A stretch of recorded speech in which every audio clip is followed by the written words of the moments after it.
Russia seizes Europe's biggest nuclear plant.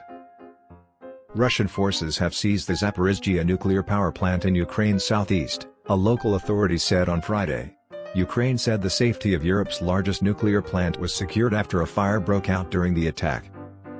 The International Atomic Energy Agency said on Twitter that it's been informed by Ukraine's nuclear regulator that there has been no change reported in radiation levels at the nuclear power station.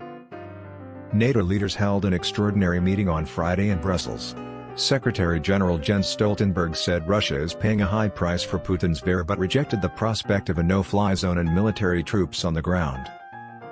Ukrainian authorities said the safety of the Zaporizhzhia nuclear power plant in Ukraine, Europe's largest, was now secured, after a fire broke out on Friday when the station came under fire from Russian forces.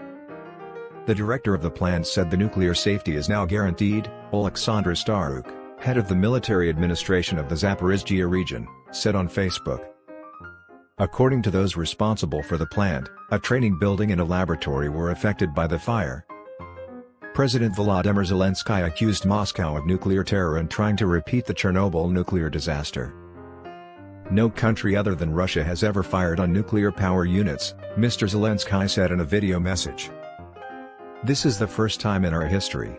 In the history of mankind. Mr. Zelensky appealed for global help. If there is an explosion, it is the end of everything. The end of Europe. This is the evacuation of Europe. Only immediate European action can stop Russian troops, he said. The International Atomic Energy Agency said on Twitter that it had been informed by Ukraine's nuclear regulator that there has been no change reported in radiation levels at the nuclear power station. The agency said its Director General, Rafael Grossi, was in touch with Ukraine's Prime Minister Denis Shmyhal and the Ukrainian regulator and operator about the situation at the Zaporizhzhia plant. Mr. Grossi appeals for halt of use of force and warns of severe danger if reactors hit, the IAEA said in another tweet. An official in Mr. Zelensky's office said the reactors had not been damaged and radiation levels were normal. Andrei Tuz, spokesman for the plant in Enerhodar, earlier said in a video posted on Telegram, "We demand that they stop the heavy weapons fire." Mr. Tuz told Ukrainian TV that shells were falling directly on the Zaporizhzhia plant. There is a real threat of nuclear danger in the biggest atomic energy station in Europe, Mr. Tuz said. The plant accounts for about 1/4 of Ukraine's power generation. A live-streamed security camera linked from the homepage of the nuclear power plant showed what appeared to be armored vehicles rolling into the plant's parking lot and shining spotlights on the building where the camera was mounted. There are what appear to be bright muzzle flashes from vehicles and then nearly simultaneous explosions in the surrounding buildings. Smoke then rises and drifts across the frame. The Russian military has struck cities in Ukraine with shells and missiles, forcing civilians to hide in basements, including in Chernobyl, the site of the world's worst nuclear disaster. But Ukrainian Foreign Minister Dmytro Kuleba warned that a disaster at the Zaporizhzhia plant would be far worse.